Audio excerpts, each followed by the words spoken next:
Buat yang nggak bisa liburan, nggak usah sedih, fams. Kalau mau nyari hiburan di sekitar kita, pasti ada kok. Seperti halnya warga kampung Sindangkasih, Desa Sukamaju, Kecamatan Cilawu, Kabupaten Garut, Jawa Barat. Di sini juga dikenal dengan sebutan Desa Sindangkasih. Kebetulan nih, fams, di sini lagi ada tradisi ngagogo lauk. Tradisi ini juga disebut mengocek balong alias menguras kolam.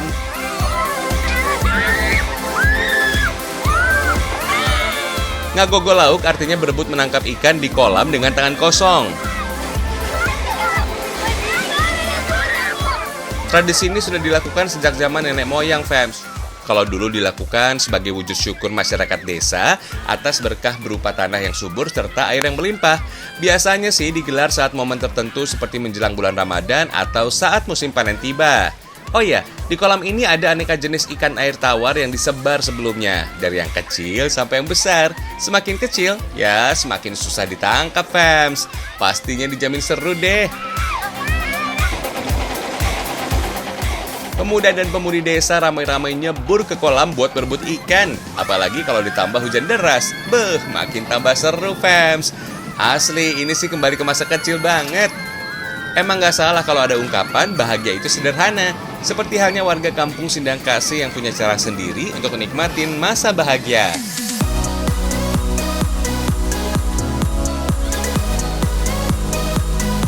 Habis basah-basahan, waktunya buat cari kehangatan. Dari ikan yang sudah ditangkap di kolam, saatnya diolah jadi hidangan. Di sini ada sajian spesial ala kampung halaman yang diolah menjadi pepes ikan, fams. Tapi kalau di sini pepesnya juga dimasak dengan dimasukkan ke dalam bambu. Istilahnya disebut ngalemeng. Sambil menunggu pepesnya matang, masak juga nasi liwet khas tanah Pasundan. Soalnya mengolah pepes ikan pakai bambu, durasi memasaknya bisa sampai 6 jam, fams.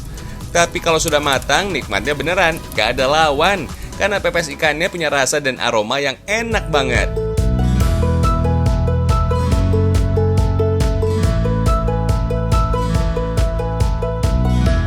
Makin enak lagi kalau disantap rame-rame bareng saudara atau tetangga. Abis nyebur kolam, ditutup ngaliwet pakai lauk ikan. Kurang bahagia gimana hidup ini, fams?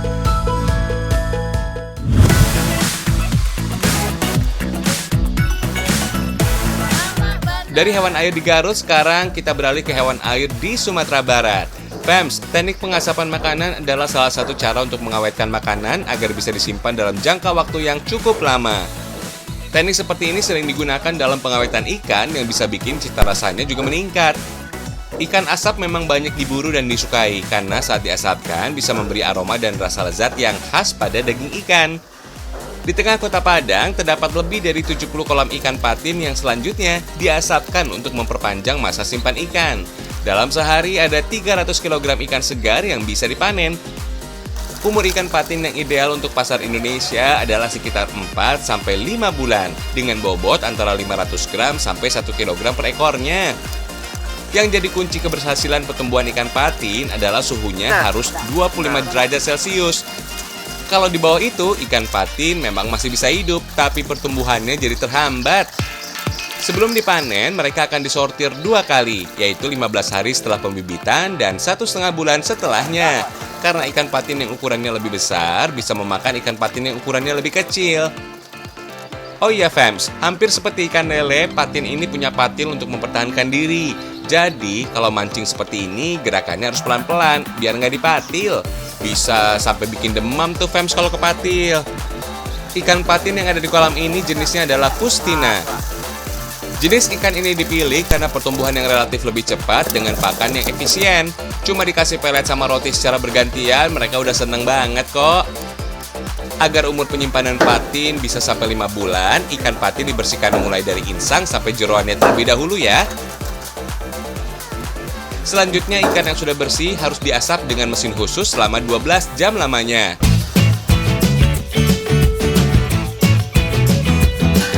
Eits, harus pakai tempurung dan batok kelapa muda ya. Selain untuk mengurangi sampahnya, ternyata asap yang dihasilkan dari tempurung kelapa memiliki 2 senyawa, yaitu fenol dan asam asetat. Kedua senyawa inilah yang bisa menghambat maupun mematikan pertumbuhan bakteri pada daging ikan. Dalam proses ini nggak boleh ada api sama sekali, karena saat diasapkan akan keluar lemak ikan patin yang berjatuhan. Kalau tetesan lemaknya kena api, bakalan bikin apinya makin membesar tuh fams. Sebagai perbandingan, 4 kg ikan segar setelah diasapkan hanya bisa jadi 1 kg saja. Karena kadar airnya menyusut hingga 4 kali lipat berat badan tubuh normalnya.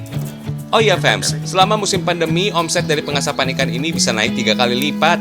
Maklum, orang-orang pada takut pergi ke pasar dan lebih memilih menyimpan olahan ikan yang tahan lama seperti ini. Ikan patin asap ini bisa banget dijadikan buah tangan saat berkunjung ke Kota Padang. Harga 1 kilonya yang berisi 8 ikan patin asap dibanderol seharga Rp15.000.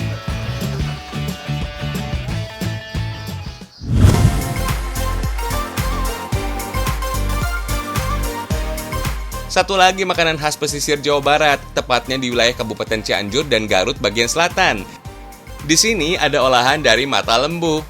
Tapi jangan diartikan sebagai mata yang berasal dari hewan lembu atau sapi ya fams. Mata lembu merupakan hewan laut yang serupa dengan keong. Bentuknya nyaris mirip dengan keong tutut sawah. Namun ukurannya lebih besar serta cangkangnya lebih keras dari keong tutut.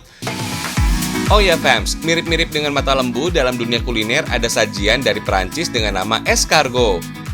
Bedanya dengan mata lembu, escargot biasanya merupakan jenis siput yang hidup di habitat darat, sedangkan mata lembu habitat aslinya di lautan.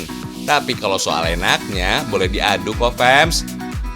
Menjadi santapan sehari-hari warga, mata lembu punya tekstur yang kenyal dan cita rasa gurih alami khas hewan laut.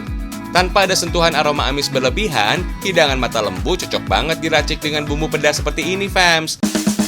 Oh iya, mata lembu mengandung vitamin dan protein yang cukup tinggi. Bagi warga sekitar, menyantap mata lembu sangat dianjurkan untuk menambah kebugaran atau vitalitas. Merebus mata lembu sebagai tahapan awal memasaknya nggak perlu lama-lama. Nggak sampai 30 menit, rebusan mata lembu sudah bisa diangkat. Kalau sudah setengah matang begini, daging mata lembu jadi mudah dikeluarkan dari dalam cangkang besarnya. Nggak semua bagian hewan ini bisa dimakan ya fams. Ada bagian dari mata lembu yang harus disingkirkan karena rasanya pahit. Fams, sajian dengan aroma yang khas seperti seafood memang paling cocok diolah dengan bumbu pedas. Tumis bumbu halusnya dulu supaya wangi aromanya makin menggoda. Kalau mau makin wangi, tambahkan pete juga enak kok. Tahu sendirilah wangi pete kayak apa. Nah, sudah matang nih. Silakan cobain fams, escargot versi kearifan lokal.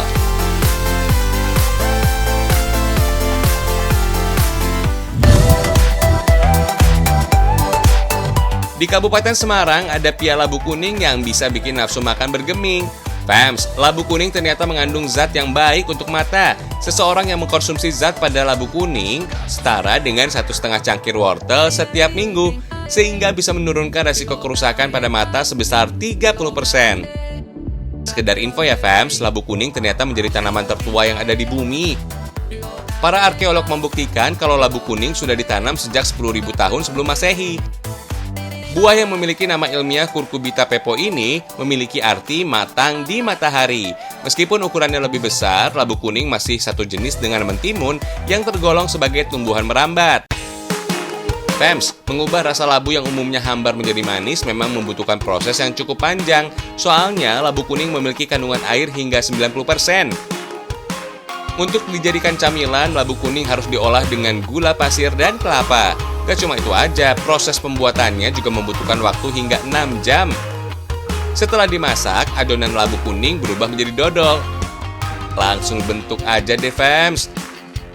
Kalau sudah kayak gini, langsung nikmatin aja yuk.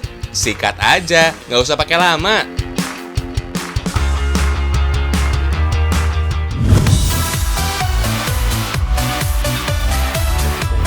Lain di Semarang, lain lagi di Surabaya. Kalau di sini ada seorang pengrajin yang mampu menyulap bahan labu Cina atau labu botol menjadi bentuk yang unik dan artistik. Bisa jadi tempat lilin, kap lampu, hingga boneka pajangan. Sebagai seniman, Mas Heri Setiaji baru 7 tahun belakangan ini menekuni kerajinan dari labu botol.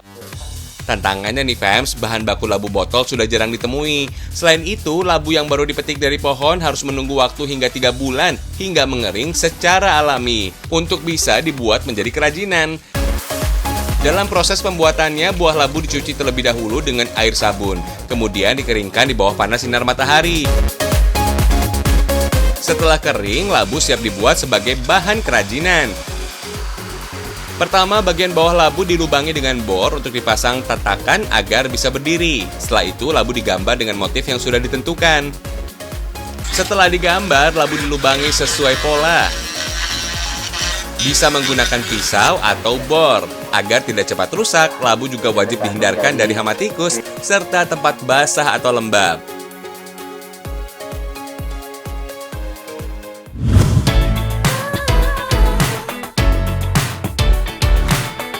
Ngomongin tentang Jogja, kota ini selalu hangat yang membuat kita ingin kembali mengunjunginya.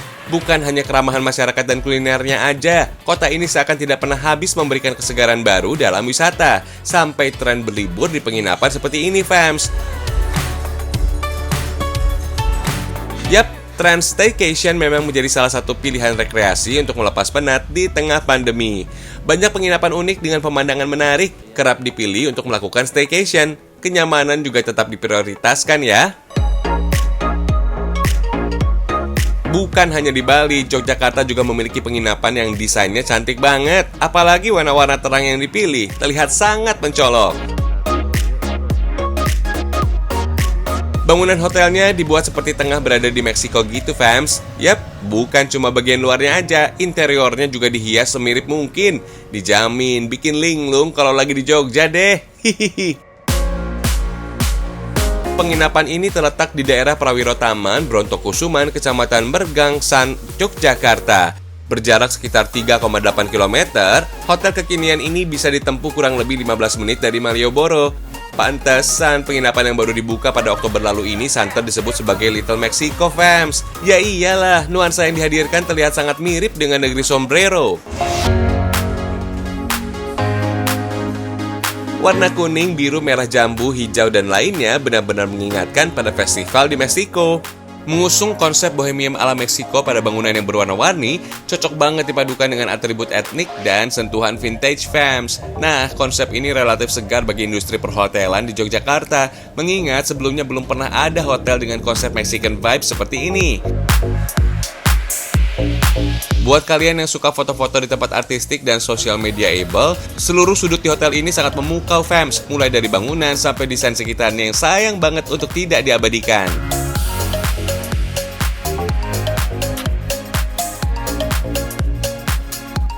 Fams, ada 6 tipe kamar yang bisa dipilih. Harganya mulai dari 300 ribuan.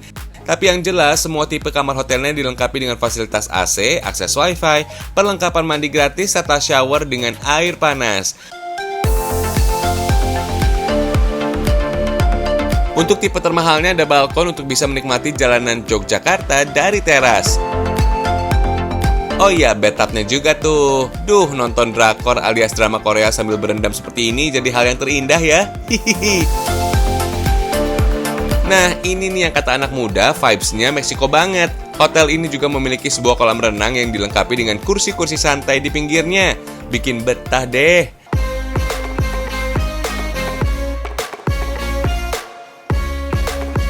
Area kolam renang ini tidak hanya bisa dinikmati oleh pengunjung yang menginap saja. Yang nggak pengen nginap tetap bisa menikmati suasana kolam renang yang Meksiko. Kalau sudah begini, makanannya juga harus mengikuti ya, fams. Menyuguhkan sajian street food ala Meksiko, varian menunya sangat beragam. Mulai dari beef burritos, aneka salad, sampai nachos juga ada.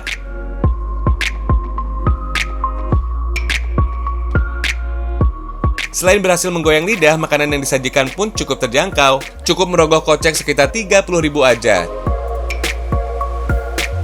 Tertarik? Kapan lagi merasakan suasana ala festival di Meksiko tanpa harus urus visa ya? Hihihi.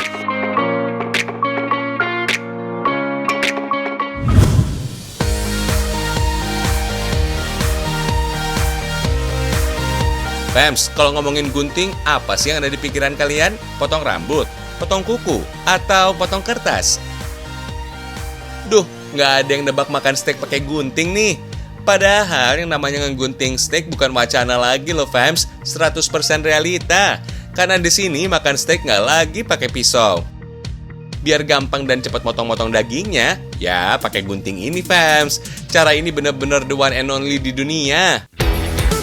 Satu lagi nih fams, enaknya makan steak pakai gunting.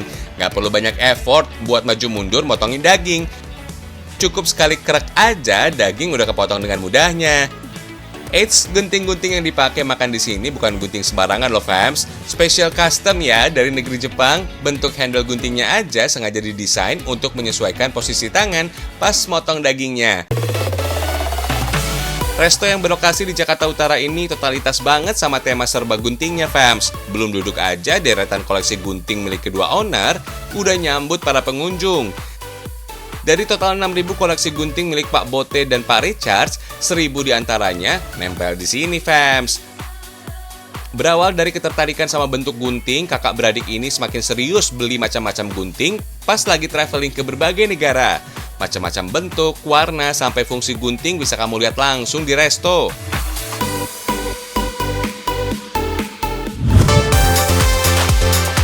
Kalau sudah ngomongin padi, terus jadi beras, terus diolah jadi nasi. Bayangan kita pasti nasi liwet kan fams? Tapi nasi liwet yang biasa pakai ikan asin peda bisa juga tampil beda. Kali ini nasi liwetnya pakai lobster fams. Wah, jarang-jarang nih bisa ngeliwet pakai lauk lobster. Kombinasi gurih dan harumnya nasi liwet berpadu sempurna dengan tebal dan lezatnya daging lobster. Dalam tradisi masyarakat di Jawa Barat, ngaliwet atau makan bersama dengan cara seperti ini bertujuan untuk mempererat kebersamaan, keakraban, dan kekeluargaan lewat makanan.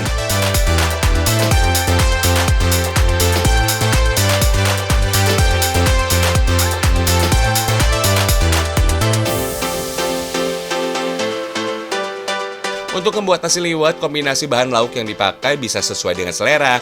Nggak ada patokan baku untuk bahan utamanya.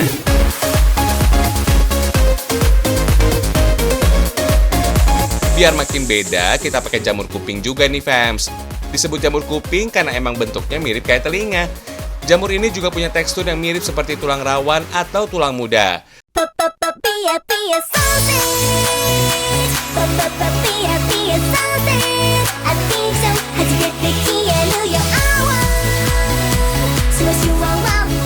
Wah, lobsternya sudah matang nih fams.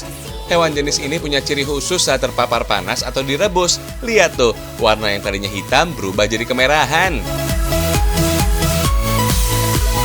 Oh ya fams, nasi liwet dari Tatar Sunda lahir dari bentuk upaya berhemat. Dulu, masyarakat di Tanah Sunda harus melewati jalan yang jauh untuk berkebun. Sebagai bekal perjalanan, dibawalah nasi liwet dalam bungkusan daun pisang atau dibawa langsung bersama wadah katel atau kastrolnya. Tujuannya agar nasi tetap hangat dan lezat saat dimakan.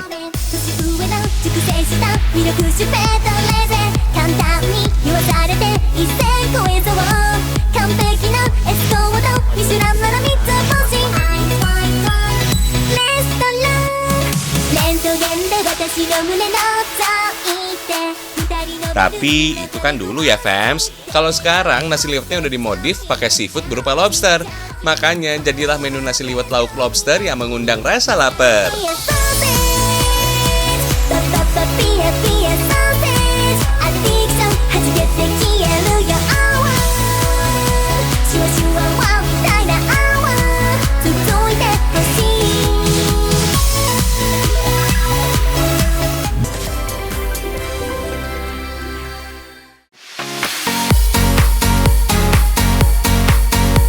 Sudah jam 7.30 fams, artinya sudah saatnya Ragam Indonesia undur diri.